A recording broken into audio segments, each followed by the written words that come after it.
Salut à tous. Ce matin, vous allez sûrement vous demander pourquoi il y a une bestiole sans tête sur mon plan de travail. Eh bien écoutez, il s'agit en fait de Snarf.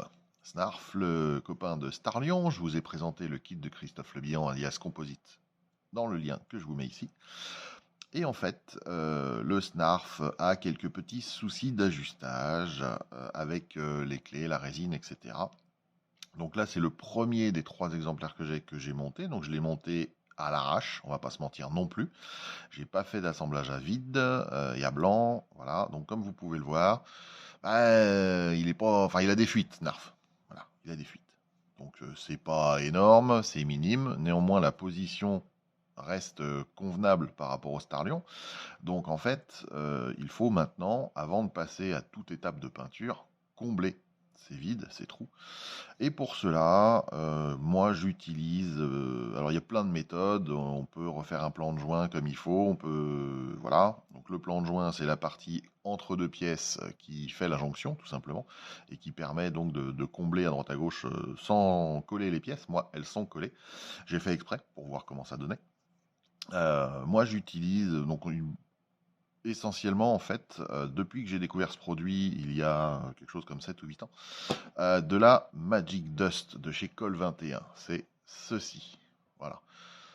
Vous voyez, donc ça, c'est de la poudre. Alors, certains maquettistes font ça avec du bicarbonate de soude, d'autres avec des espèces de microbilles. Le bicarbonate de soude reste très friable au ponçage, donc c'est bien pour reboucher, mais au ponçage, c'est un peu aléatoire. L'idée, en fait, c'est d'appliquer une poudre et de la cyano. Donc, on va rester chez Col 21, chez l'ami Danilo, pour utiliser son produit qui va avec. Là, c'est de la cyano normale. On peut utiliser de la slow dry, donc qui sèche moins vite que la cyano normale, qui est celle-ci. Pour reboucher, on prendra de la cyano standard. Éventuellement, ça gêne pas, au contraire. Ce qu'il faut savoir avant de reboucher, c'est qu'il vous faut quelques petits outils standards, ou sinon que vous pouvez vous fabriquer. Par exemple, une petite coupelle, parce qu'en fait, quand on va mettre la poudre dans la jointure, il va y en avoir trop. On ne peut pas micro-doser, même s'il y a un bec verseur sur la nouvelle bouteille. Moi, j'ai des restants des anciennes bouteilles qui n'avaient pas de petit embout, en fait. Forcément, on en a trop, et donc il va falloir ne pas la perdre et ne pas la laisser sur le plan, parce que forcément, c'est de la poudre de fibre de verre, et donc ça irrite légèrement. Donc on se fabrique, voilà, une petite coupelle, si on n'en a pas. Vous voyez, moi c'est un reste de blister que j'utilise que pour ça. J'en ai déjà mis dedans, parce que moi je préfère, sur les petits joints comme ça, le mettre avec les doigts saupoudrés, en fait. Et vous allez voir qu'en fait c'est très simple. Il y a plusieurs méthodes. On peut soit mettre la cyano d'abord, c'est ma méthode que j'utilise, soit mettre la poudre avant et bloquer la cyano après. Ce qui a le désavantage de laisser de la poudre derrière si on en met trop, si le joint est trop profond, non aggloméré par la cyano, parce que la cyano va se bloquer avec la première épaisseur de poudre, et donc ça ne fera pas usage au fond.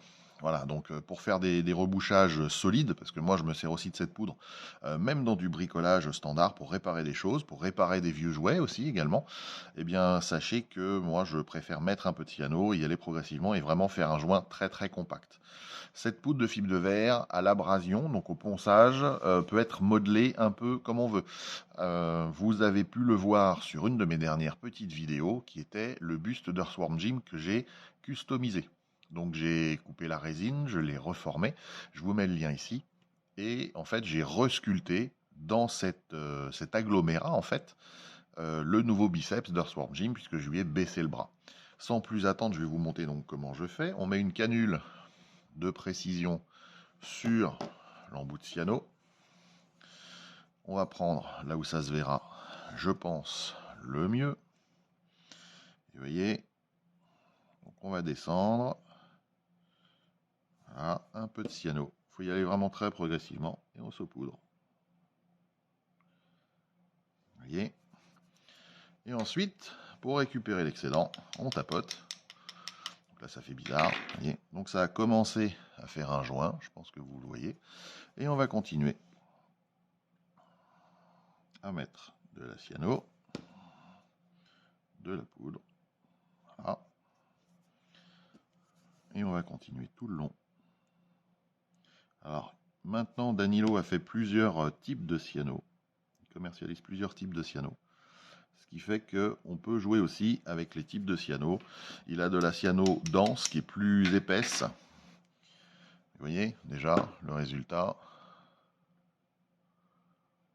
J'ai pas mis grand chose, hein. Il a de la cyano black aussi qui est chargée en élastomère. Et je m'en suis servi pour faire des blocages sur les articulations. Deux kits que j'ai pour l'instant pas encore filmés. Dites-moi si ça vous intéresse. Les kits de Mozuke sur Appleseed et Ghost in the Shell. Dites-moi en commentaire si ça vous intéresse de voir déjà ces kits, cette présentation. J'ai fait les albums photos, je les ai réalisés l'an dernier. Mais savoir si vous voulez plus de détails sur la manière dont je les ai articulés. Donc vous voyez, là ici on est pas mal. Alors oui c'est granuleux, mais en fait, à la suite du rebouchage, comme avec n'importe quel rebouchage quand on est texturé, puisque là Christophe a fait vraiment un travail superbe au niveau des poils, eh bien il va falloir resculpter, entre guillemets, ce matériau. Et comme je vous l'expliquais, c'est très dur. Vous voyez, alors là il est déjà complètement sec, hein. Si je prends mon X-Acto, voilà, vous voyez, je passe pas à travers. Je peux tapoter dessus, c'est complètement sec. Alors, pas à cœur, évidemment, si on perce, on va avoir encore quelques petits résidus. Mais dans 5 minutes, ce sera bon. L'avantage de le faire ça à la cyano et avec cette poudre. Et vous voyez déjà, rien qu'en peinture, c'est plus facile.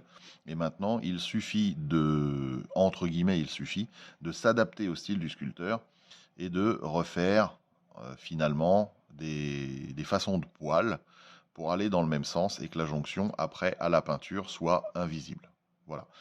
Donc, suite au rebouchage, je vous mets le lien ici, que je vous ai montré avec ce petit produit-là, qui est le Magic Dust de Col 21, ce que ça peut donner une fois que c'est un peu resculpté, brut, non peint, et on verra un peu peint, du moins avec une couche d'après, juste après, enfin juste tout à l'heure. Donc, vous voyez, au niveau des détails, on ne voit plus la jonction, les jointures sont propres. Elles sont, comme vous le voyez, sculptées. Alors, comment j'ai fait ça? À la barbare, lame X-Acto, quasiment pointue. Et voilà ce que ça donne. Donc, c'était pour partager avec vous le résultat. Et vous allez le voir juste après, avec une couche d'après, justement. À tout de suite. Et bien, voilà. Quelques minutes plus tard, on peut regarder donc avec de l'après, de l'après noir qui permet de valider avec la lumière que j'ai sur le bureau les reliefs. Et vous voyez, les jonctions sont propres et peuvent être maintenant peintes comme il faut, avec bien sûr d'autres couleurs. Un Snarf n'est pas avec un pelage noir, quoique ça pourrait être une variante à étudier pour une de celles que j'ai à faire. Et voilà, donc, vous voyez, juste un petit rebouchage qui m'a pas pris longtemps, hein, on va dire en tout entre 25 et 30 minutes pour faire toutes les jonctions autour.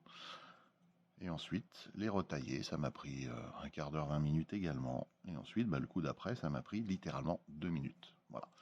Donc écoutez, si d'autres tips vous intéressent, n'hésitez pas à me le faire savoir en commentaire. Sur ce, n'hésitez pas à vous abonner si ce n'est pas déjà fait.